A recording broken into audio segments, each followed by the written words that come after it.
கர்த்தருடைய பரிசு நாமத்திற்கு ஸ்தோத்திரம் உண்டாவதாக. இன்றைய ஜீவ வார்த்தை நிகழ்ச்சியை கேட்டுக்கொண்டிருக்கும் அனைவரையும் கர்த்தருடைய பரிசு நாமத்தினால் வாழ்த்துகிறேன், ஆசீர்வதிக்கிறேன். இன்றைய தின தியானத்திற்கு தேவன் கொடுத்த வேத பகுதி, அது சங்கீத புஸ்தகம், அதில் 139 சங்கீதம், அதில் 23 வசனம். சங்கீதம் 139, 23.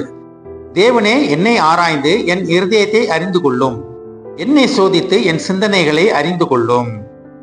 இன்றைய தினம் தேவனிடத்தில் நம்ம கேட்க வேண்டிய ஒரு காரியம் என்னவென்றால், என் இருதயத்தை அறிந்து கொள்ளும், என்னை அறிந்து கொள்ளும் அப்படின்னு தேவன்கிட்ட கேட்பதற்காக தேவன் அவளுடன் காத்து கொண்டிருக்கிறார்.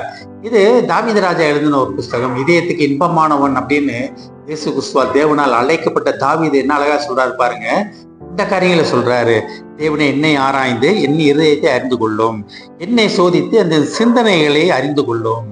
இந்த காரியம் தேவன்ட்டு அவர் கேட்டுக்கொண்டே இருந்தனால்தான் இதயத்துக்கு இன்பமானவன் அப்படின்னு பேர் எடுத்தாரு. அவர் ஒரு சில காரியங்கள் இருந்துச்சு, தவறுகள் இருந்துச்சு, ஒரு சில பலவீனங்கள் இருந்துச்சு. ஆனாலும் அவர் இந்த காரியத்தை தேவன்கிட்ட கேட்டு கேட்டு கேட்டு அவர் தன்னை தானே சரிப்படுத்தி கொண்டே இருந்தார். நான் செய்யறது தப்பா ரைட்டா அப்படின்னு ஒவ்வொரு நொடி பொழுதும் தேவனிடத்து சமூகத்தில் அமர்ந்திருந்து தேவனிடத்தை கேட்டுக்கொண்டு தேவனுடைய சிந்தனைகளை அறிந்து அவருடைய திட்டங்களை புரிந்து கொண்டு நடந்தாரு. அதனால்தான் இதயத்துக்கு இன்பமானவன் என்று பெயர் பெற்றாரு. இதை கேட்டுக்கொண்டு தேவ பிள்ளைகளே, நமக்காக ரத்தம் சிந்தி மரித்த இயேசு கிறிஸ்து, அவருடைய ரத்தம் நம்ம மேல சிந்தப்பட்டு இருக்கிறது.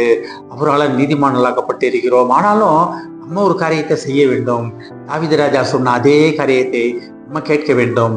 தேவனே என்னை ஆராய்ந்து, தேவனே என்னை ஆராய்ந்து. நம்மளை ஆராய்வதற்கு தேவன்கிட்ட நம்ம ஒப்பு கொடுக்குறோமா? உள்ளும் புறமும் அறிந்த தேவன். நம்ம என்ன நினைக்கிறோம்னு நமக்கு மட்டும்தான் தெரியும். இவன் கணவனுக்கே தெரியாது, மனைவிக்கே தெரியாது.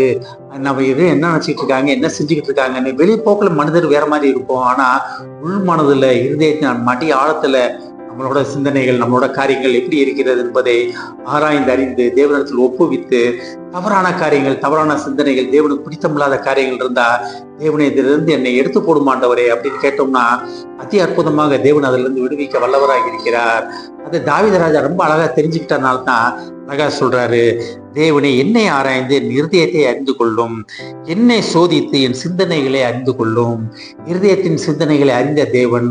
அப்ப நம்ம இருதயத்தின் சிந்தனைகளை தேவனிடத்தில் ஒப்புவிக்கும் போது தேவன் அதை ஆராய்ந்து பார்த்து, நம்மளை ஆராய்ந்து பார்த்து, நம்ம மனதின் விருப்பத்தின்படி தேவன் நம்மளை வழிநடத்த வல்லவராக இருக்கிறார். தேவனே, ஒருவேளை தவறான சிந்தனைகள் என்கிட்ட இருக்கா, தவறான காரியங்கள் என்கிட்ட இருக்கா, உண்மை பிடித்து உண்மை அறிந்து கொள்ளாமல் நான் உண்மை விட்டு தூரமா போய்கொண்டு இருக்கிறேனா அப்படின்னு தேவன்கிட்ட கேட்கும்போது தேவன் நம்மளை நோக்கி பார்த்து அவர் நமக்கு வைத்திருக்கிற வழியிலே அவர் நம்மளை வழி நடத்த வல்லவராக இருக்கிறார்.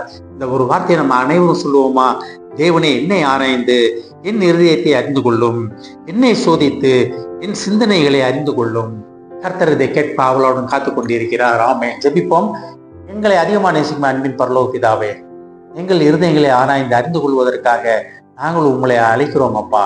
இருதயத்தின் எண்ணங்கள் உம்மடத்தில் தருகிறோம் அப்பா. இருதயமே மகா கேடுள்ளதும் திருக்குள்ளதுமாய் இருக்கிறது என்று வேதத்தில் படிக்கிறோம் அப்பா. ஆனால் நீர் எங்கள் இருதயத்தில் வாசம் பண்ணுகிறீர் ஆண்டவரே. நீர் இருக்கும் இடத்தில் அந்த காரியங்களுக்கு இடமில்லை அப்பா. ஏஸ்தாபனே, நீர் எங்கள் இருதயத்திலே வாசம் பண்ணுவதை நாங்கள் உணர்ந்து உமக்கு நன்றி சொல்கிறோம் அப்பா.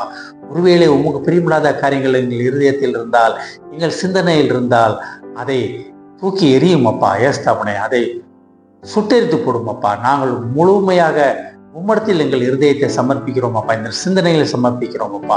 இதை கேட்டுக்கொண்டு ஒவ்வொருவரையும் ஆசீர்வதிக்கிறோம் அப்பா. ஒவ்வொரு குடும்பத்தையும் ஆசீர்வதிக்கிறோம் ஆண்டவரே. குடும்பத்தில் உள்ள ஒவ்வொருவரும் அப்பனை தங்கள் இருதயத்தின் சிந்தனைகளை உம்மிடத்தில் ஒப்புவித்து நீர் வைத்திருக்கும் திட்டங்களை பெற்றுக்கொண்டு அதிலே நிலைத்து நிற்க உதவி செய்யும் ஆண்டவரே. எங்கள் இருதயத்தை ஆராய்ந்து அறிந்து தகப்பனே, உமக்கு பிரியமில்லாத காரியங்கள் அதில் இருந்தால் அதிலிருந்து எங்களை நீங்களாக்கி விடுவித்துக் கொள்ளும் அப்பா. ஏஸ்தாபனே, இந்த நொடி பொழுதிலிருந்து உமக்கு பிரியமானபடியே நாங்கள் சிந்திக்க நடக்க எங்களை அழைத்ததற்காக நன்றி ஆண்டவரே. அழைத்தவர் உண்மையுள்ளவர் என்பதை அறிவோம் அப்பா. ஆசீர்வதிக்கிறோம் அப்பா. இயேசுவின் மூலமாக கேட்கிற நல்ல பிதாவே, ஆமென். கர்த்தர் உங்களை ஆசீர்வதிப்பாராக.